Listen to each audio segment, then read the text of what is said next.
Good evening, आप देख रहे हैं प्रोग्राम व्यूज मेकर्स और मैं हूं सलमा कौसर।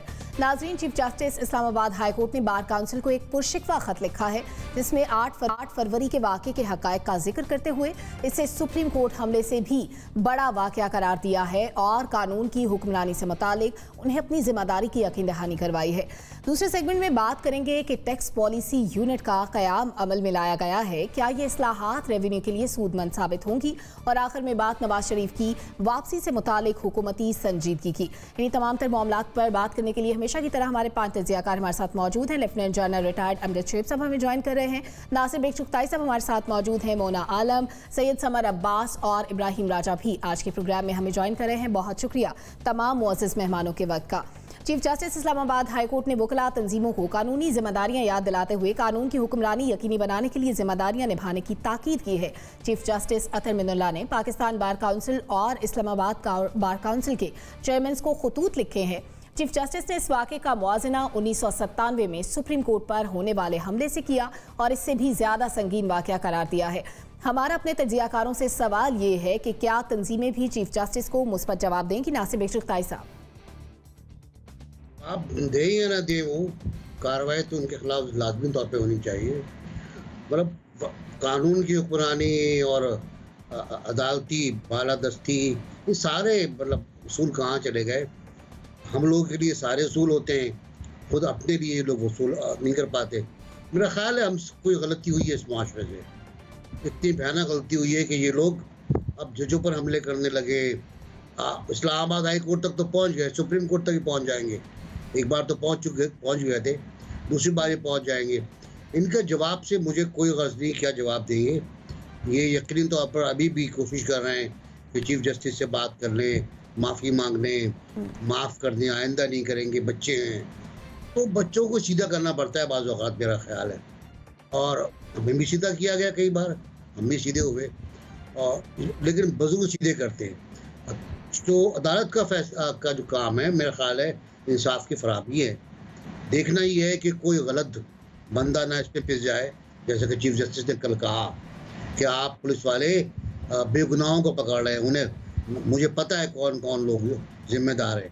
तो मेरा ख्याल है कि पुलिस को भी चाहिए कि थोड़ा सा, उस दिन तो खैर पुलिस बहुत खामोश रही, भाग गई वहाँ से। आज अब तफ्तीश के दौरान पुलिस को डंडी नहीं मारनी चाहिए। जो लोग जिम्मेदार थे, जो लोग हमला कर रहे थे, तो वीडियो मौजूद है आपके पास, तस्वीरें मौजूद हैं, ख़वातीन पथराव कर रही हैं। अलमनाक बात यह है, और मैं बिल्कुल एग्री करता हूँ पाकिस्तान बार के साबिक प्रेसिडेंट से, जो JUI में भी हैं, कि हम शर्मसार हैं, हमने इनकी सही तरबियत नहीं की, इन बच्चों की सही तरबियत नहीं की, वाकई इनकी सही तरबियत नहीं हुई। ये निकले चौधरी इफ्तिखार के जुलूस से और आके वकील बन गए। काला कोट पहन लेना काले कोट की कोई वक़ार की बात नहीं करता। अगर काले कोट का वक़ार आप बरकरार नहीं रखेंगे, गुंडागर्दी करेंगे, पथराव करेंगे, अदालतों को बनाएंगे जरगामार, चीफ जस्टिस को कैद कर लेंगे, तो फिर तो मसला नहीं बनेगा ना। फिर आप तो इंसाफ फराहम करने के लिए एक टूल है, वो टूल ख़त्म हो जाएगा। ठीक है। जनरल साहब, अभी नासिर साहब ने भी जिक्र किया कि पुलिस इस वक्त वहाँ से चली गई थी जिसकी वजह से ये मामला मज़ीद आगे बढ़ा। उसमें अपने ख़त में जिक्र किया है चीफ जस्टिस ने कि वहाँ पर पुलिस एहलकार मौजूद थे, वर्दी में लोग थे, लेकिन मैंने उनको चले जाने के लिए इसलिए कहा कि अगर वो लोग मुझे वकला के इक़दामात से बचाते तो ये मेरे दफ्तर की तौहीन थी। कितनी अहम और कितनी बड़ी बात है ये कि वो लोग जो कानून की हुक्मरानी के लिए वहाँ पर मौजूद हैं, उन्हीं लोगों से बचाना पड़ जाए। बिस्मिल्लाहिर्रहमानिर्रहीम। देखिए, ये वकला बरादरी जस्टिस इफ्तिखार चौधरी के ज़माने से उसकी अदालत, वो जो अदलिया बहाली की मूवमेंट चली थी, उसके बाद से ये बेकाबू हुए पड़े। और आज जस्टिस अतर मिनुल्लाह बोल रहे हैं क्योंकि उनके चैम्बर पे हमला हो गया। कहाँ थे जस्टिस साहब जब ये सड़कों पे पुलिस वालों की वर्दियां फाड़ के उनकी चतरौल कर रहे थे? जब ये जूनियर जुडिशरी में जा के जजों को मारपीट कर रहे थे, जजों को गंदी गालियां निकालते थे, वो बेचारे सेशन जज वो बिलखते रहे, कहते रहे, लेकिन उनकी कोई सुनवाई ना हुई। इन्होंने खुद वकीलों को पाला और ये इन्होंने नेक्सस डेवलप किया है कि जज अगर कोई हरकतें करें गलत तो बार काउंसिल आ जाए उसको बचाने के लिए, और वकील जा के करें हरकतें करें तो जज उनका नोटिस ना ले। लाहौर में अस्पताल पे हमला किया, लोग बेचारे मरीज मर गए वहां पे। इन पे जूं नहीं रेंगी जजों पे। और आज अतर मिनल्ला साहब जो है वो बिलक रहे हैं इस वजह से कि उनके चैम्बर पे आके ये हमला हुआ है। ये जुल्म सितम पूरा मुल्क इनकी गुंडागर्दी देखता रहा और ये जज सरके तक नहीं। ये वो चीज है जिसके मुजरिम ये है। अगर कोई कहता है कि जी हम इनकी तरबियत नहीं कर सके, नहीं, ये जजों ने इनको पाला, इनको बर्बाद किया, खराब किया कि ये बन गए। इनको इंसाफ के कटहरे में लाया ही नहीं गया कभी। और फिर आप देखिए कि इसकी इस्लाह की तरफ तवज्जो देने के लिए जरूरत थी कि आप जो मशरूम किस्म के खुलते जा रहे हैं, LLB कराने के लिए कॉलेज हर किसी ने घर में खोल लिया और वहां से पास कर करके, और बार काउंसिल उनको लाइसेंस दे रही है इसलिए कि उनको वोट मिल जाते हैं उनसे जब ये इलेक्शन लड़ते हैं। तो वो सब जमीनों के कब्जे करने वालों ने भी अपने खानदानों के एक एक दो दो बच्चे जो हैं वो इधर घुसा दिए। और वो लैंड माफिया, और कोई ऐसा माफिया नहीं जिसकी रिप्रेजेंटेशन वोकला में मौजूद नहीं। तो ये बर्बादी फेरने वाले ये खुद हैं। ये जिनसे हमने इंसाफ मांगना था, तबाही फेरने वाले यही लोग। और ये बेड़ा गर्क कर दिया इन्होंने इसका, जो इतना मुअज़्ज़ज़ पेशा था, पाकिस्तान बनाने वाले, पाकिस्तान चलाने वाले लोग, ये सारे वोकला बरादरी होती थी। आज इनमें सिवाय गुंडागर्दी के और कुछ नहीं है। तो मैं समझता हूं कि अब भी अगर ये जाग जाएं, इनको सजाएं दें, तो मेरा ख्याल है शायद कोई बेहतरी का रास्ता निकल आए, लेकिन लगता नहीं। ये माफी तलाफी में मामला गोल हो जाएगा। बार काउंसिलें बड़े जोर शोर से लगी हुई हैं इनकी माफी तलाफी के लिए पीछे। और बार काउंसिलों का मसला ये है कि वो इन्हीं के कंधों पे वो भी सवारी करके अपनी बादशाह चलाती हैं, पोलिटिसाइज्ड हैं, उनको सियासी पार्टियों की हमायत हासिल है। लिहाजा बड़ा मुश्किल है कि ये कोई एक्शन इनके खिलाफ किया जा सके। मेरा अपना अंदाजा है कि माफी तलाफी के जरिए ये मामला गोल हो जाएगा और मुस्बत जवाब मांग रही है वो यही होगा कि आइंदा नहीं होगा, लेकिन फिर होता रहेगा। ठीक है समर, इससे पहले चीफ जस्टिस ने खुद भी कहा था कि ये जो लोग हमले करते हैं, कभी अस्पतालों पर हमला, कभी अदालतों पर हमला, ये असल में रास्ता दिखाते हैं दूसरे लोगों को कि ऐसे करना है। ऐसे लोगों के लिए एक एग्जाम्पल सेट करना बहुत ज़रूरी है। वो एग्जाम्पल सेट करने के लिए क्या करना होगा? देखिए, सबसे पहले तो nobody is above the law, चाहे वो लॉयर हो या जज हो, जो भी हो। जिसने कोई कानून शिकनी की है, कानून तोड़ा है, उसको सज़ा हर सूरत में मिलनी चाहिए। यहाँ पे क्या जिन वकला ने इस्लामाबाद हाई कोर्ट पर अटैक किया, क्या उन्हें सज़ा मिलेगी? तो इसका जवाब है ना, में बिल्कुल सज़ा नहीं मिलनी। चूँकि बार काउंसिल्स हो गई, बार एसोसिएशंस हो गई, ये बिल्कुल उन्हें बचा लेंगे। जिस तरह बात की जनरल साहब ने कि इन्हीं वकला के वोट लेकर ये लोग इलेक्ट होते हैं, तो इनका इसी बात पे होता है इनका सारा कि हमने तहफ़्फ़ुज़ देना है, चाहे कोई गलत करे, स्याह करे, सफ़ेद करे, लेकिन उसे तहफ़्फ़ुज़ देना होता है। हर किसी ने, काउंसिल्स हैं, उनकी जो यूनियंस हैं, उनकी जो तंजीमें हैं, वो उन्हें बचाती हैं। और जो अभी चीफ जस्टिस साहब की तरफ से, इस्लामाबाद हाई कोर्ट की तरफ से लिखा गया है कि वो कोई इसमें अपना किरदार अदा करें, अपनी उन्होंने नापसंदीदगी का इजहार किया सारे इवेंट पे। तो देखिए, ये मिसाल पहले सेट होनी चाहिए थी। कोई भी जुर्म है या कोई भी बुरी चीज़ है, उससे रोकने के लिए डिटरेंस जो है वो सज़ा होती है। जब सज़ा नहीं होती, फिर लोग जो हैं वो बेखौफ बिला खौफ जो है वो जराइम करते हैं। जिस तरह बात हुई पहले कि अस्पतालों पे अटैक हुए, पुलिस पे अटैक हुए। और यहाँ पे एक चीज़ मैं ज़रा वाज़ेह कर दूँ कि सारे वकला बुरे नहीं हैं। इस इंसिडेंट को लेकर तमाम पूरी वकला बरादरी को, वकालत के पेशे को ही बदनाम करना, उसे जो है लान तान करना, बुरा कहना मेरे ख्याल से ये भी मुनासिब नहीं है। चंद एक अनासर होते हैं जो हर प्रोफेशन की बदनामी का बाइस बनते हैं, चाहे वो वकालत है, चाहे वो सहाफ़त है, चाहे दुनिया का कोई भी शोबा है, उसमें सब लोग बुरे नहीं होते। चंद एक लोग बुरे होते हैं जो पूरे प्रोफेशन के लिए बदनामी का बायस बनते हैं। लेकिन होना ये चाहिए कि उस प्रोफेशन के लोग ही इस शोबे के वक़ार को बरकरार रखने के लिए उन अनासर से लाताल्लुकी का ऐलान करें, उनके खिलाफ कोई एक्शन होना चाहिए। तो अगर ये पहले जो कार्रवाइयाँ होती रहीं, उन पर वो लोग छूट जाते रहे, उनकी माफ़ी तलाफ़ी हो जाती रही, आज आके वो इस्लामाबाद हाई कोर्ट के चीफ जस्टिस पे चढ़ दौड़े। अगर यहाँ पे एग्जाम्पल सेट नहीं होती, एक्शन नहीं होता, तो कल को खुदा न खास्ता ये सुप्रीम कोर्ट पे भी जाके इस तरह के अटैक हो सकते हैं। तो एग्जाम्पल सेट होनी चाहिए, सजा होनी चाहिए। जिन लोगों ने इस तरह का कानून तोड़ा, कई ऐसे वकला भी हैं जिन्होंने मुजम्मती बयानात जारी किए इस तरह के एक्ट के खिलाफ, वो भी वकील ही थे, जो लायक तहसीन है। पूरा प्रोफेशन, उसको बुरा नहीं कहना चाहिए। चंद एक लोग हैं जो खराबी कर रहे हैं, उनके खिलाफ एक्शन होना चाहिए। ठीक है। मोना समर ने भी कहा कि अच्छे बुरे लोग हर डिपार्टमेंट में हर जगह मौजूद होते हैं, लेकिन होता क्या है, आप वफाकी मुलाजिमीन ने जो एहतजाज किया वो मामला देख लें, वकला का मामला देख लें, जब बात मुज़ाकरात की तरफ जाती है तो सबसे पहले ये शर्त रखी जाती है जो लोग गिरफ्तार हैं उनको छोड़ दिया जाए। जब वो लोग छूट जाएंगे तो ये बदतहजीबी का आंसर जो हमारे अंदर एक पैदा होता जा रहा है, ये कैसे ख़त्म होगा? जिन लोगों को छोड़ने की बात होती है, मुझे लगता नहीं है कि शायद गालिबन हो सकता है, sorry I could hear my echo back, हाँ अब ठीक है। लेकिन जिन लोगों को छोड़ने की बात होती है कि उनको छोड़ दें, फिर कोई नेगोशिएशंस होंगी, मुझे लगता है कि वो शायद, मुझे लगता है हर केस में उसको हम लोग यूनिफॉर्मली नहीं देख सकते। कुछ केसेस में वाकई अनजस्टिफाइड, जैसे हमने ये देखा था, ये जो प्रोटेस्टर्स थे जो इस्लामाबाद आए थे उनको छोड़ने की बात की थी, वो वाकई उनकी एक बड़ी लेजिट किस्म की डिमांड थी जो कि वो अरसे दराज से कर रहे थे। लेकिन अभी आप देखें, ये जो पर्टिकुलर केस है, इसके पैरेलल्स अगर ड्रॉ किए गए हैं सुप्रीम कोर्ट हमला केस से, तो इसकी संगीन होने की जो नौयत है उसका अंदाजा हम लगा सकते हैं कि कितनी इंटेंसिटी है इसमें। और ये बात भी दुरुस्त है, बिल्कुल सही बात है, जितने बड़े वकील हैं, नामी ग्रामी, जितने हमारे मुल्क के जो मायानाज लॉयर्स हैं, ख्वाह उनका ताल्लुक किसी पार्टी से हो या फिर वो अपनी इंडिपेंडेंट प्रैक्टिस करते हो, खैर इंडिपेंडेंट वो जो पार्टीज एसोसिएट्स हैं वो भी करते हैं, लेकिन हैविंग सेड दैट, बात ये है कि जितने जो नामी ग्रामी लॉयर्स हैं, मुझे लगता है वो कंडेमनेशन से आगे नहीं बढ़ते।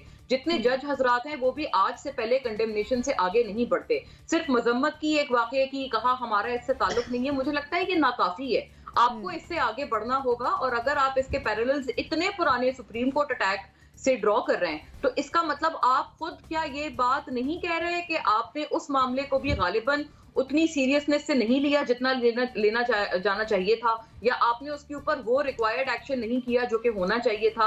इसी वजह से इतने पुराने वाकये से अगर इस वाकये का मवाजना हो रहा है, तो यानी कि ये जो दोहराया जा रहा है ये वाकया, ये वन ऑफ द काइंड नहीं है। ऐसी बात नहीं है कि उसके बाद से ये वाकया फिर इतने साल बाद अब हुआ है। इससे पहले ये वाकई दुरुस्त बात है कि डॉक्टर्स तक पे, पेशेंट्स तक पे अटैक किए गए, छोटी छोटी पेटी बातों के लिए अटैक किए गए। अभी भी आप देख लें, अतर मिनल्ला, चीफ जस्टिस अतर मिनल्ला ने ये तक कहा है कि जो पुलिस है वो इसमें अपना किरदार अदा नहीं कर रहे, वो रियल कल्प्रिट्स को सामने नहीं ला रहे, लोगों को छुपाया जा रहा है, लोगों के नामों को पोशीदा रखा जा रहा है, पता नहीं किसको बचाने की इनकी कोशिश है। और ये आपको मैं बता दूं बड़े बावसूख मैं अपने तौर पर, कि ये जो पुलिस वाले भी हैं ना, ये भी एक्चुअली इनसे डरते हैं। जो पुलिस का भी पूरा डिपार्टमेंट है वो भी इनसे इंतहाई जो है ना खौफजदा है, और बहुत ज्यादा इनसे मोहतात रहकर इनके साथ काम करता है, क्योंकि ये इनका मतलब कोई पुरसाने हाल नहीं है। अगर उनको पता है वो लॉयर से या इन पूरे बार से पंगा लेंगे तो उनको पूछने वाला, उनको बचाने वाला कोई नहीं होगा,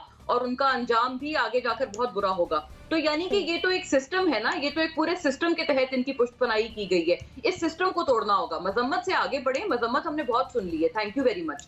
मजम्मत से आगे बढ़े, अब कोई एक्शन लें और इस बात को इंश्योर करें कि तमाम नामी ग्रामी वकला, जजेस हमारे बहुत मुहज्जब, कि इस तरह का वाकया दोबारा ना हो। जो लॉ के प्रोटेक्टर्स हैं वो लॉ के डिफाइंट्स ना बन जाएं, लॉ को तोड़ने वाले, कानून के मुखालिफ, कानून शिकनी करने वाले वो लोग खुद ही ना बन जाएं, जिनको अवाम देखते हैं कि आप जी हमारी कोई दाद रसी करें और हमें जाके कोई इंसाफ दिलाएं। इंसाफ दिलाने वाले कानून शिकनी के इस तरह के अगर वो बार बार रिपीटेटिव ये काम करते रहे और उनसे कोई पूछा ना जाएगा, तो मुझे लगता है कि हमारे पूरे अवाम का जो ट्रस्ट है इस पूरे इंस्टीट्यूशन पे से टूट रहा है और मजीद टूटेगा। ठीक है इब्राहिम साहब, रूल ऑफ लॉ की बात करने वाले जब कानून की धज्जियां बिखेरें तो आपको नहीं लगता कि उनके लिए भी कुछ एक्सेप्शनल सजा होनी चाहिए? क्या होना चाहिए? देखें, आपने एक लफ्ज़ इस्तेमाल किया कि क्या इनको कोई ताकीद की जाएगी। एक बड़ा मशहूर फिल्मी डायलॉग है नाइंसाफ़ी और लाकानूनियत के बारे में, और वो डायलॉग आपने सुना होगा कि तारीख पर तारीख, तारीख पर तारीख, तारीख पर तारीख। तो इन वकीलों की जो लाकानूनियत है और नाइंसाफ़ी है, उसके ऊपर हमें अदालतों से भी और इनके वकला रहनुमाओं से भी सिर्फ यही लफ्ज़ सुनने को मिलता है कि ताकीद पर ताकीद, ताकीद पर ताकीद, ताकीद पर ताकीद, लेकिन होता कुछ नहीं है। आप देखें, मुल्तान में इन्होंने जो जुडिशल कॉम्प्लेक्स पे हमला किया था, हाई कोर्ट के जज का चैम्बर इन्होंने पूरा उखाड़ फेंका, उसकी तख्तियाँ उखाड़ फेंकी, वहाँ पथराव किया, जज साहब को वहाँ से जान बचा के, हाई कोर्ट के जज को वहाँ से जान बचा के निकलना पड़ा।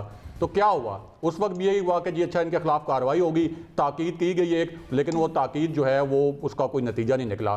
फिर आप लाहौर में देख लें कि हॉस्पिटल के अंदर इन्होंने हमला किया, कितना प्लान करके किया।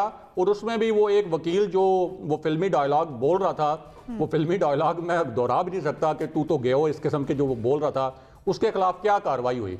अब ये इस्लामाबाद हाई कोर्ट के ऊपर चढ़ दौड़े हैं। तो ये जो लोग कहते हैं, जैसे अभी समर अब्बास साहब ने ये कहा कि इनमें से सिर्फ चंद वकलाए हैं जिनका मनफी रवैया है, मैं इससे माजरत के साथ इत्तफाक नहीं करता। सिर्फ चंद वकला ऐसे हैं जिनका मस्बत रवैया है, बाकी मेजॉरिटी जो है वो उनका रवैया मनफी है या वो मनफी रवैयों को सपोर्ट करते हैं। आप देखें कि जजेस को थप्पड़ मारने की, जजेस के ऊपर तशद्दुद करने की उनके चैम्बर में वो वीडियोस भी सामने आती रही हैं, लेकिन इनके खिलाफ जो है वो क्या एक्शन हुआ है, नहीं हुआ। और उसकी वजह यह है कि इनको पता है कि एक्शन नहीं होगा। सिर्फ एक सिम्ट में ये नहीं जाते क्योंकि उनको पता है कि वहां से इनको टिका के जो है वो मज़ामत मिलेगी। अगर आप कहती हैं तो मैं सिम्ट बता देता हूँ। वो सिम्ट है ये जिधर जनरल साहब बैठे हुए हैं, उनको पता है कि सिर्फ वकीलों को हमने मारना है, डॉक्टरों को मारना है, साफियों को मारना है, हर किसी को मारना है। लेकिन इस सिम्ट में गए तो वहां से मज़ामत आएगी, उधर हमारी जो है वो ठुकाई हो गई, तो उधर जो है इनकी ये सारी ये जो बने हुए होते हैं, हम आम अल्फाज में जो अल्फाज गलियों मोहल्लों में इस्तेमाल करते हैं कि फन्ने खान, वो सारी निकल जाती है। तो ये सब सिर्फ उस सूरत में हल हो सकता है कि जब तक आप इनके खिलाफ अमली तौर पर कार्रवाई करें, लेकिन ये होगी नहीं क्योंकि ये जो आपकी बार काउंसिल्स हैं, इन्होंने वही बात है कि इलेक्शन लड़ने हैं, इन्हीं से वोट लेने हैं। और उनको ये भी होता है कि हमारा जो इक़्तिदार है ना, ये इक़्तिदार का बड़ा नशा है कि हमारा इक़्तिदार, हमारा असर और रसूख ये कायम रहना चाहिए। अगर इनके खिलाफ कार्रवाई शुरू होगी तो इनका तो असर और रसूख खत्म हो जाएगा। इसलिए आप बिल्कुल ये तवक्को न रखें कि इनके खिलाफ कोई कार्रवाई। यानी इन्होंने झूठा रोब बना के रखा हुआ है। समर, आप कुछ कहना चाह रहे हैं?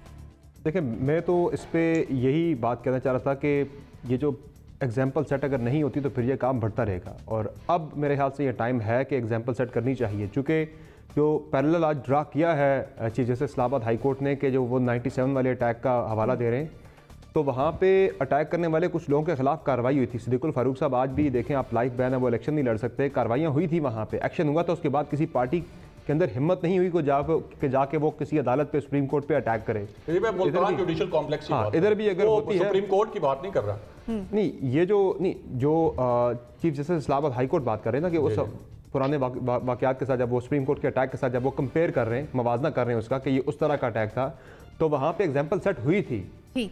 वहाँ पे पॉलिटिकल पार्टी ने अटैक किया था, उसके लोगों के खिलाफ कार्रवाई हुई थी। तो यहाँ पे भी अगर कार्रवाई होती है तो फिर आइंदा इस तरह के वाक़यात नहीं होंगे, आइंदा ऐसा नहीं होगा। मोना, आप कुछ कहना चाह रही हैं? जी, मैं सिर्फ ये कहना चाह रही हूँ कि मुझे या आपको या हम में से किसी को अगर कोर्ट कचहरी के चक्कर लगाने पड़ जाए किसी भी काम की वजह से, अपने लेजिटिमेट काम की वजह से, या अगर पुलिस थानों के चक्कर लगाने पड़ जाए, तो हम लोग कान को हाथ लगाकर तौबा करते हैं। हम कहते हैं कि अगली किसी की 7 पुश्तों तक ये किसी को ये झेलना ना पड़े, किसी को बदुआ भी दें तो ये ना दें कि तुम्हें कोर्ट कचहरी या पुलिस थानों के चक्कर लगाने पड़ जाएं। इससे आप अंदाजा लगा लें कि ये जो 2 इंस्टीट्यूशंस हैं ये करप्ट मोस्ट हैं हमारे मुल्क में। ठीक है मोना, आपका कमेंट भी ऐड हो गया। हमारे तमाम तजियाकारों का कहना है कि अच्छे की उम्मीद ना ही रखी जाए वकला की जानिब से, क्योंकि जो किया गया उस पर सजा तो बहरहाल बनती है। नाज़रीन, एक ब्रेक पर जाते हैं, वापस आकर हम बात करेंगे टैक्स पॉलिसी यूनिट के क़याम की। Stay with us.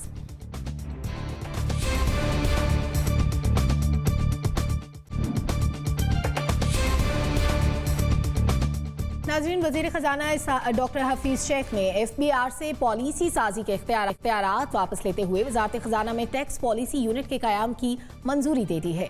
वज़ीर आज़म ने नवंबर 2018 में काबीना इजलास में इसकी मंजूरी दी थी। FBR से टैक्स पॉलिसी को सिर्फ अलग करने में 26 माह लगे हैं। तो हमारा सवाल इससे मुतालिक ये है कि क्या ये फैसला दुरुस्त है जनरल साहब?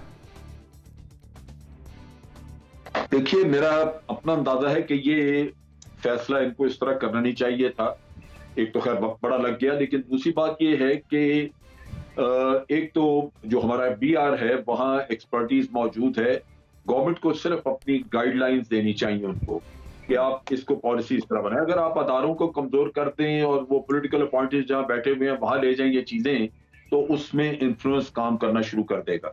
यहाँ पे यही चीज हो रही है। जैसे अभी हमारा फॉरेन ऑफिस है, डिप्लोमेसी के मामले में उनका पूरा इख्तियार होना चाहिए, लेकिन अगर वहां से उसको वजारत खारजा जो है वो कोई ना कोई कमेटी बना के उसके जरिए कंट्रोल करना शुरू कर दे, जिस तरह पीछे हमारे सरताज अजीज और वो एक बैठे हुए थे फातमी साहब, तो वो मुश्किल हो जाता है। उसमें फिर एक्सपर्टीज जो है उसका अमल दखल कम हो जाता है। तो यहाँ भी हुकूमत को गाइडलाइंस देनी चाहिए अपने ऑब्जेक्टिव्स और टारगेट्स देने चाहिए कि आपने ये हासिल करना है, फिर पॉलिसी और वर्किंग जो है वो उन पे छोड़नी चाहिए। तो बाकी ये है कि उनकी अपनी इंटेलिजेंस वगैरह भी मौजूद है, जहां पे अगर इम्प्लीमेंटेशन को देखें तो इनकी एफबीआर की अपनी इंटेलिजेंस भी मौजूद है, उसको फाल बनाया जा सकता है ताकि इम्प्लीमेंटेशन पॉलिसी की वो इफेक्टिव रहे। तो इस तरह मेरा ख्याल है अदारे को कमजोर करने वाला काम है ये कि अगर उसके इख्तियारात कहीं और चले गए तो एफबीआर कमजोर हो जाए। ठीक है, एनबीसी एफबीआर मेंबर पॉलिसी या इनलैंड रेवेन्यू को क्या आप खत्म कर दिया जाएगा, क्योंकि इनके फराइज तो आप फाइनेंस डिवीजन और कॉमर्स डिवीजन को मुंतकिल कर दिए गए हैं? ये कितने ट्रांसफर कर देंगे हम, पॉलिसी यूनिट हम ट्रांसफर कर देंगे फाइनेंस डिवीजन को, एडमिनिस्ट्रेटिव ब्रांच को। अब मैं समझ वाकई नहीं आता, 2018 का फैसला, नवंबर 2018 काबीना का फैसला अभी तक इम्प्लीमेंट भी नहीं हो पाया, तो इसका मतलब है बहुत रेजिस्टेंस है, बहुत तगड़ी रेजिस्टेंस बीच में आ रही है। उस वक्त भी एफबीआर ने मुखालफत की थी कैबिनेट की मीटिंग में, और इस बार भी मुखालफत हुई है इस फैसले की।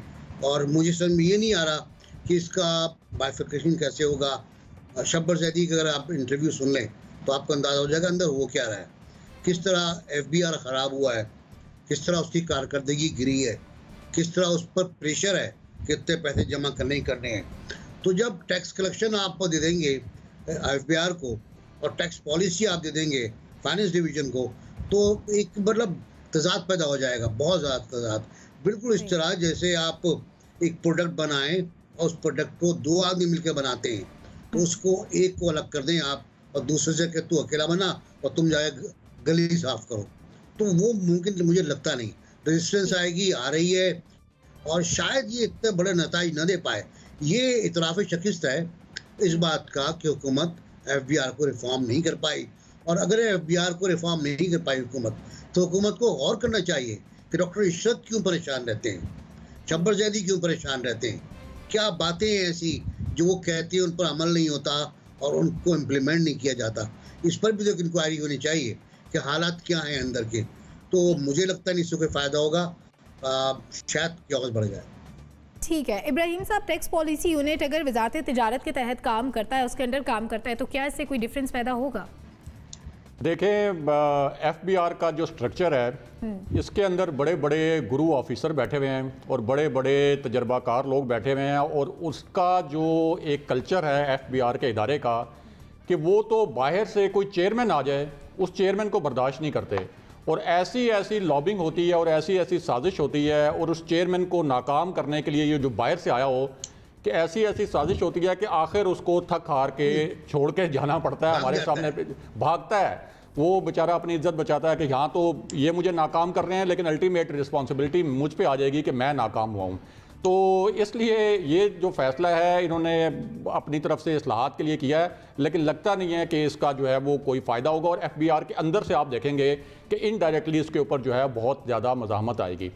दूसरा असल फोकस जो है कि वो टैक्स कलेक्शन बढ़ाने का, तो उसके ऊपर फोकस और उसके ऊपर जो कोशिशें हैं वो तेज़ की जानी चाहिए। लेकिन हो क्या रहा है, मैं आपको एक छोटी सी मिसाल दे दूं कि जैसे इन्होंने बड़ा एक कैंपेन की कि हमने ट्रेडर्स के ऊपर टैक्स लगाना है, उनके साथ इनके मुज़ाकरात हुए, पहले उन्होंने एहतजाज वगैरह किया, बाद में आपको पता है जो एग्रीमेंट हुआ वो क्या हुआ, वो ये हुआ कि एक ट्रेडर, एक जो ताजिर है, वो अगर 1000 रुपये की चीज़ पहले बेच रहा था तो उसमें उसने जीएसटी ऐड किया हुआ था। जब इन्होंने उसके साथ एग्रीमेंट किया तो अब उसी ताजर ने ये कर दिया, जो पहले भी जीएसटी ले रहा था, अब उसने अपनी कीमत जो है वो लिख दी कि 1000 रुपये ये कीमत है, और जिसमें पहले जीएसटी वो ले रहा था, और अब जो हम पे जीएसटी हमसे ज़बरदस्ती लिया जा रहा है वो 17% हम आपसे लेंगे, उसकी कीमत अलग लिखी होती है। तो अल्टीमेटली जो ताजरों से भी ये टैक्स वसूल कर रहे हैं वो आम लोगों को ही देना पड़ रहा है। तो शॉर्ट फॉल्स जो हैं वो पहले भी मौजूद हैं। वो जो प्राइम मिनिस्टर का एक बहुत मशहूर नारा था कि हम टैक्स रेवेन्यू जो है वो बढ़ाएंगे, वो उस तरह की एक्सपेक्टेशन के मुताबिक हो नहीं सका। तो अब ये इतनी अरसे के बाद रिफॉर्म्स इन्होंने किए हैं, लेकिन इसके ऊपर जिस किस्म की मज़ामत आएगी तो लगता है कि इसका एक नेगेटिव इम्पैक्ट हो सकता है, कोई पॉजिटिव इम्पैक्ट फौरी तौर पर नज़र नहीं आता इसका। ठीक है समर, गुज़िश्ता दिनों वज़ीर आज़म ने हिदायत की थी कि आम आदमी पर टैक्सेस का बोझ कम किया जाए, तो ये जो टैक्स पॉलिसी यूनिट का क़याम है, क्या इससे आम आदमी को भी कोई फ़ायदा होगा? देखिए, उसूली तौर पर तो होना चाहिए, लेकिन ऐसा होता नज़र नहीं आ रहा। लेकिन ओवरऑल अगर इस फैसले के हवाले से बात की जाए कि पॉलिसी विंग को अलग करना ऑपरेशन से, मेरे ख्याल से ये एक अच्छा फैसला है। वज़ीर-ए-आज़म इमरान खान साहब की तरफ से पहले 100 दिनों के अंदर ही ये रिजॉल्व सामने आई थी कि हर सूरत में मैं एफबीआर को ठीक करूँगा, इस इदारे के अंदर इस्लाहात लेकर आऊँगा। इसका जो पॉलिसी विंग है उसे अलग किया जाएगा ऑपरेशन से। अब एफबीआर का काम सिर्फ और सिर्फ जो है टैक्स कलेक्शन होगा। और टैक्स कलेक्शन का अगर देखा जाए थोड़ा सा मामूली सा फ़र्क तो पड़ा है। जो हमारे एक्टिव टैक्स पेयर्स लिस्ट है कि वो 30 लाख तक पहुंच गई है, लेकिन जाहिर है 22 करोड़ के मुल्क में 30 लाख कुछ भी नहीं है अभी भी। और जो हमारा टैक्स टू जीडीपी रेशो है वो बहुत कम है, वो अभी भी यानी कि इस गवर्नमेंट के अंदर वो सिंगल डिजिट में आ गया है, 9.5 है या 4 है, हालांकि वो 12% पे चला गया था पिछले एतवार में। तो इन चीज़ों की तरफ देखना है कि क्या इन फैसलों से टैक्स कलेक्शन आपकी इंप्रूव हो सकती है। जिस तरह से इब्राहिम राजा साहब बात कर रहे थे कि एफबीआर के अंदर बड़ी एक स्ट्रॉन्ग लॉबी बैठी है, वहाँ के जो अफसरान हैं वो बाहर के चेयरमैन को बर्दाश्त नहीं करते, बाहर का चेयरमैन आ जाए तो शबर जदी जैसा हाल किया जाता है उसका यहाँ पर। तो मेरे ख्याल से इस पर अब गवर्नमेंट को ज़रा मज़ीद एनफोर्स करना चाहिए अपने इस फैसले को कि हर सूरत में हमें परफॉर्मेंस चाहिए। अब पॉलिसी जो है वो ऊपर से बन के आएगी। हालांकि वहाँ जो आप बात कर रही हैं कि इंडस्ट्रीज़ की वजारत है या कॉमर्स की है, वहाँ कौन से कोई बहुत बड़े कोई फरिश्ते बैठे हुए हैं कि जो बहुत बड़ी कोई एक इनकलाबी किस्म की पॉलिसी लेकर आ जाएंगे। लेकिन चले बहरहाल ये अलग होना चाहिए था। एफबीआर का काम है टैक्स कलेक्ट करना, वहाँ पे अगर विल है, रिजॉल्व है तो ये किया जा सकता है। बहुत सारी टैक्स की जो चोरी है, लीकेज है, वो अंदर से ही चीज़ें हो जाती हैं। मैं छोटी सी आपको मिसाल दूँ कि जो शुगर मिल एसोसिएशन के चेयरमैन हैं मौजूदा सिकंदर, उनसे मेरी बात हुई। वो कहते हैं कि हमने आइडिया दिया कि ये जो आप कहते हैं शुगर माफिया, टैक्स चोरी सारी, वो कहते हैं मैंने खुद आइडिया दिया है कि बार कोड लगा दिया जाए चीनी की बोरी के ऊपर, उस पर सारा टैक्स जो है पता लग जाएगा, कितनी आई, कितनी कीमत अदा की, कितना टैक्स अदा किया। वो अभी तक कह रहे हैं एफबीआर के अंदर से इस चीज़ पर डिले हो रहा है। तो फिर आप खुद समझ जाएं कि इसकी वजह क्या हो सकती है मुमकिन तौर पर। तो बहरहाल मेरे नज़र में ये एक अच्छा फैसला है। देर आए दुरुस्त आए, बड़ा टाइम लग गया ये करने में, लेकिन हो गया है तो तवक्को यही की जा रही है कि इससे बेहतरी आएगी। ठीक है मोना, जब भी किसी डिपार्टमेंट में चेंजेस लाई जाती हैं तो सबसे पहले जो बेसिक लेवल का मसला होता है उसको एड्रेस किया जाता है। लेकिन अभी लॉबिंग की बात हो रही है। अगर इस डिपार्टमेंट में लॉबिंग इस कदर ज़्यादा थी कि बाहर के बंदे को बर्दाश्त नहीं किया जाता, सबसे पहले तो ये मसला एड्रेस होना चाहिए था। बिल्कुल, ये एफबीआर की पॉलिटिसाइजेशन आप देखें उस लेवल की है कि गालिबन आप उसको इस चीज से शायद कंपेयर कर सकते हैं कि जो पॉलिटिसाइजेशन हमारे अपने मुल्क में, जो हमारे पूरे लेजिस्लेटिव निज़ाम में है, या फिर हमारे पूरे जितने भी हमारी जो रेगुलर काम सारे हैं, डेली फंक्शनिंग है, उसमें जितनी पॉलिटिसाइजेशन है, गालिबन उसका एक स्मॉलर वर्जन एफबीआर को हम समझ सकते हैं। रेजिस्टेंस की सबने बात की कि कोई बाहर से बंदा आता है तो बर्दाश्त नहीं होता, और किस तरह से सारे जो वहाँ के लोग हैं एफबीआर के, जो पुराने क्या कहते हैं, जैसे स्लैंग में कहते हैं पुराने चावल हैं, वो एक गठजोड़ बना लेते हैं उस शख्स के खिलाफ। इसके बारे में तमाम लोग बात कर चुके हैं। मैं सिर्फ इजाफा ये करना चाहती हूँ, मुझे लगता है कि मीडिया ने भी कोई बड़ा मस्बत किरदार अदा नहीं किया था जब शबर जैदी साहब आए थे। मतलब उनकी काबिलियत पर हम तमाम लोग जितना मर्जी हम उनकी व्यूज से गालिबन इख्तिलाफ कर सकते हैं, लेकिन उनकी काबिलियत पर हमें से किसी को इख्तिलाफ नहीं होगा।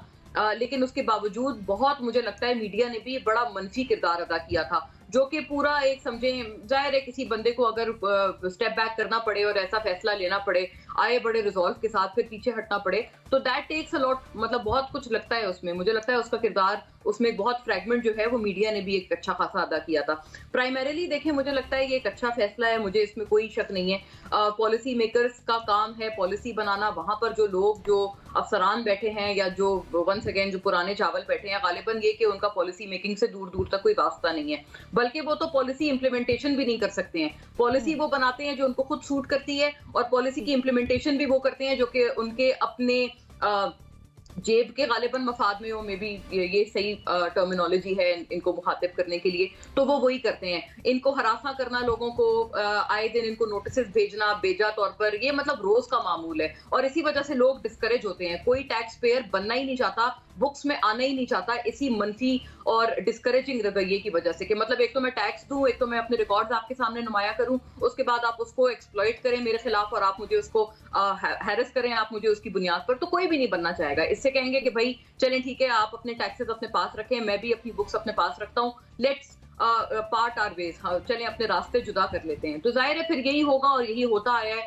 अच्छा फैसला है लेकिन इनकम्प्लीट फैसला है, क्योंकि अगर इसकी जो इम्प्लीमेंटेशन है वो उसी एफबीआर के हाथों में है, पॉलिसी चले वो नहीं बनाएंगे इस फैसले के बाद, लेकिन इसकी पॉलिसी की इम्प्लीमेंटेशन अगर वही एफबीआर करेगा जहां पर रिफॉर्म नहीं हुए हैं, और जहां पर रिफॉर्म होना इस गवर्नमेंट का और इस हुकूमत का अटमोस्ट एजेंडा था, प्रायोरिटी पर उनका एजेंडा था। अगर रिफॉर्म्स के बगैर वो SBR इसकी इंप्लीमेंटेशन करेगा तो मुझे लगता है ये अच्छा फैसला भी हाफ बेक केक की तरह होगा। इसका कोई पॉजिटिव नतीजा गालिबन हमें इंप्लीमेंटेशन में नजर नहीं आएगा, बल्कि ये भी एक खदशा है जो कि दूसरे जो हमारे तमाम हजरात हैं उन्होंने जाहिर किया है कि गालिबन ये मनफी भी हो सकता है कि वो कहेंगे नहीं जी पॉलिसी जो हमने नहीं बनाई हम उसको इम्प्लीमेंट भी क्यों करें। जब वो अपनी पॉलिसी को इम्प्लीमेंट ठीक से नहीं करते थे तो दूसरे की बनाई हुई पॉलिसी को इम्प्लीमेंट करेंगे। ये तो मुझे लगता है बहुत ही कोई सुहाना ख्वाब है। यानी फैसला अच्छा है लेकिन अधूरा है आपकी नज़र में। 2 येस और 3 नोज के साथ नाज़रीन हम आगे बढ़ेंगे, एक ब्रेक की तरफ जाएंगे और वापस आकर कशन को आगे बढ़ाएंगे नवाज शरीफ की हवालगी से मुतालिक बात करके। Stay with us.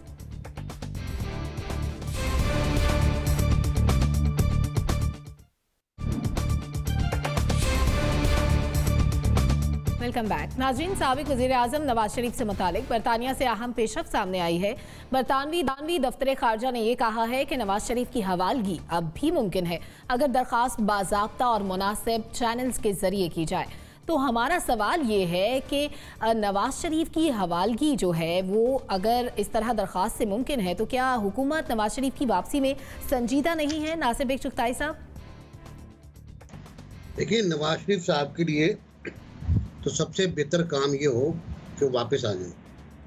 अगर वो एक बड़ा लीडर बनना चाहते हैं तो जो कुछ हो उनको भुगते भी साथ में, ज़ाहिर है भुगते, वापस आ जाएंगे। लेकिन वापस नहीं आएंगे वो अपनी मर्जी और मंशा के मुताबिक। हम पहले इस पर बहुत डिबेट कर चुके हैं। हुकूमत ने बाहर नाम से कहा था कि वो पकड़ के लेकर आएंगे, उनको दबोच के लेकर आएंगे, और प्राइम मिनिस्टर ने भी कहा था कि अगर मुझे खुद जाना पड़ा तो मैं खुद जाऊँगा। ना प्राइम मिनिस्टर ने गए, ब्रॉडशीट सामने आ गया, उसके बहुत से मसाइल सामने आ गए ब्रॉडशीट के, और उस पर इंक्वायरी भी तहक़ीक़ात भी हो रही है। तो मुझे नहीं लगता कि हुकूमत संजीदा है। शायद हुकूमत संजीदा इसलिए नहीं कि नवाज शरीफ के आने से उसके ऊपर सियासी प्रेशर बढ़ जाएगा। भले वो जेल में हो या जब कहा था प्राइम मिनिस्टर ने कि मैं उनको लाऊंगा और आम कैदियों के साथ रखूंगा, मैं नया इमरान खान हूँ, तो नए इमरान खान साहब ने अभी तक तो वापस नहीं बुलाया नवाज शरीफ को। ये उनकी जिम्मेदारी बनती है कि वापस बुलाएं। ये बयान जो आप बता रही हैं ये भी पुराना बयान है। कि जब शहजाद अकबर साहब बहुत चीखे मार रहे थे उस वक्त ये जवाब आया था एक खत के जवाब में, 3 सतरी खत था कि बदला वापस करो। उन्होंने कहा प्रॉपर चैनल से आओ, प्रॉपर तरीके से आओ, प्रॉपर डॉक्यूमेंटेशन के साथ आओ, ऐसे वापस नहीं होता है। और पहले वापस नहीं हुआ। वापस क्यों करेंगे? वो आपको जनरल साहब कई बार बता चुके हैं कि वो एक इन्वेस्टमेंट है, मैंने सरमायाकारी की जन्नत है। उनका GDP आप देखें, उनकी लेबर फोर्स बहुत महंगी है, उनका रॉ मटेरियल बेतहाशा महंगा है, फिर भी उनका GDP देखें आप कितना ज़्यादा, तकरीबन 3 खरब पाउंड उनका GDP है।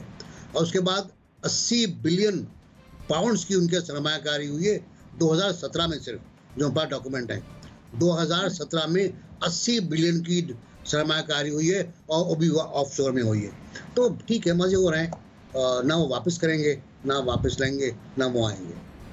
ठीक है जनरल साहब, नवाज शरीफ की वापसी में रुकावट क्या है? अब तक कोई सिंसियर एफर्ट क्यों नजर नहीं आ रही?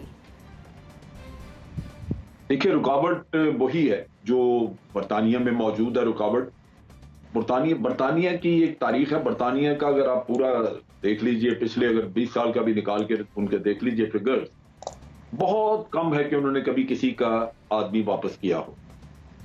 आप जितनी जी चाहे डॉक्यूमेंट्स वगैरह देते रहें, वो लोगों को वापस नहीं करते, क्योंकि ये करने से उनका अपना निजाम खराब होता है। जैसे भी NBC भी कह रहे थे, लोगों ने चोरी का माल वहां पे बेतहाशा रखा हुआ है, वो निकल गया तो बरतानिया की अपनी इकोनॉमी आधी रह जाएगी।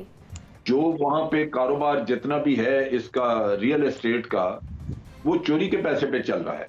और वहां बरतानवी लोगों ने बड़ा कमाया इस खेल में, क्योंकि प्रॉपर्टी की जो एक्चुअल कॉस्ट है उससे तो कहीं की कहीं कीमतें चले गई। और ये लोग जो चोरी का पैसा लेके जाते हैं, ये बेदरे खर्च करते हैं, इनमें वो उस पैसे की वो कदर नहीं होती जो किसी ने बड़े खून पसीने की मेहनत से कमाया हो। तो वहां पे लोगों की बड़ी बड़ी इससे मैं समझता हूं कि मौज मेला लगा हुआ है, वो कभी भी नहीं करेंगे। और ये ड्रामा इसी तरह ही रहेगा कि जी प्रॉपर चैनल से आए तो ये लेके आए, वो लेके आए, ये इसी रिगमा रोल में शहजाद अकबर और उसकी टीम फिरती रहेगी और वापस कभी नहीं आएंगे। तो सीरियस अपनी जगह पे हैं या नहीं, उसके कता नजर असल मसला सारा वहां पे है, बरतानिया में है। तो वहां से निकालना मुश्किल है इनके लिए, ये इसी तरह ही मामला चलता रहे। ठीक है मोना, अगर ये मामला इसी तरह लटके रहना था, अगर इसने इसी तरह तूल में रहना था, तो फिर जाने क्यों दिया गया? गवर्नमेंट की टीम अपनी थी जिसने चेकअप किया, सबने कहा नवाज शरीफ बीमार है। अब जब वो वहाँ चले गए तो सब कहते हैं नहीं वो बीमार नहीं है, वो बहाना कर रहे हैं।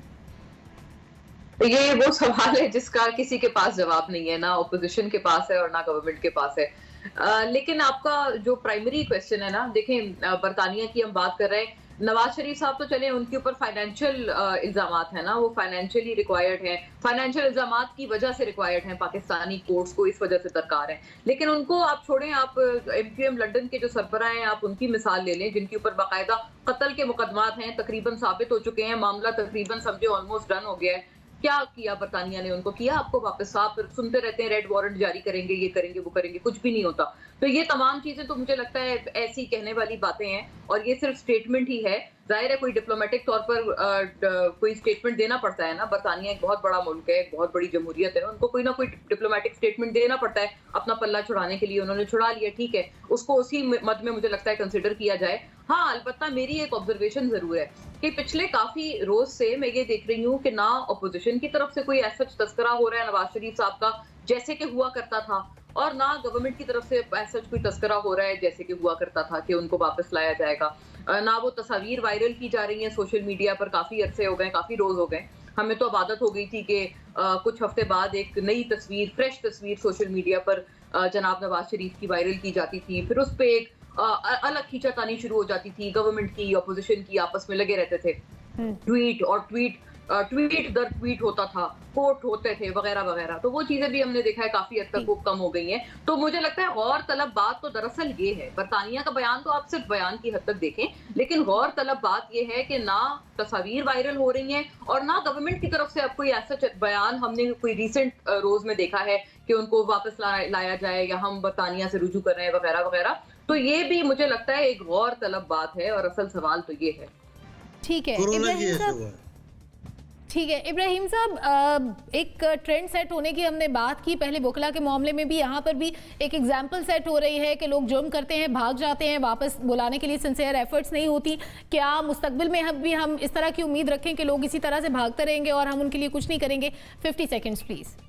देखिए, पहले तो ये जो खबर है ये पुरानी खबर को नई खबर के तौर पर पेश किया गया है। मैं आपको बता देता हूँ कि असल मामला क्या है। अच्छा। ये एक बरतानवी रुकने पार्लियामेंट हैं स्टीवन टिम्स, उनके इलाके में एक पाकिस्तानी शहरी रहते हैं जो बरतानिया में मुकीम है, उनका नाम है खालिद लोधी। उन्होंने स्टीवन टिम्स को एक ख़त दिया कि आप ये बरतानवी वज़ीर-ए-आज़म ऑफिस तक पहुँचाएँ एक आम शहरी के तौर पर, और उसमें मेरे तहफ़्फ़ुज़ात ये हैं कि मियाँ नवाज शरीफ को पाकिस्तान क्यों नहीं भेजा जाता, उन पे वहाँ पे उनको अदालतों से सजाएँ हुई हैं। तो वो स्टीवन टिम्स वहाँ पे जो अरकान पार्लियामेंट होते हैं वो अपने इलाके के लोगों की शिकायत पहुंचाते हैं वहाँ वज़ीर-ए-आज़म ऑफिस तक। उन्होंने वो ख़त वहाँ तक पहुँचा दिया और इस पर पहले ही फ़ॉरेन ऑफिस, जो बरतानवी फ़ॉरेन ऑफिस है, वो ये कह चुका है कि ये मामला जब बाज़ाब्ता चैनल से आएगा तो तब हम इस पर करेंगे कोई फर्दर पेशरफ्त होगी, अब इसके ऊपर गौर करेंगे। और अभी जो है वो उनके जो लॉर्ड तारिक हैं जो कि जनूबी एशिया के लिए एक एडवाइज़र या आप कह सकते हैं माविन हैं वज़ीर-ए-आज़म ऑफिस के, उन्होंने इसके ऊपर कहा है कि ये हम जाती केसेस पर तबसरा नहीं कर सकते।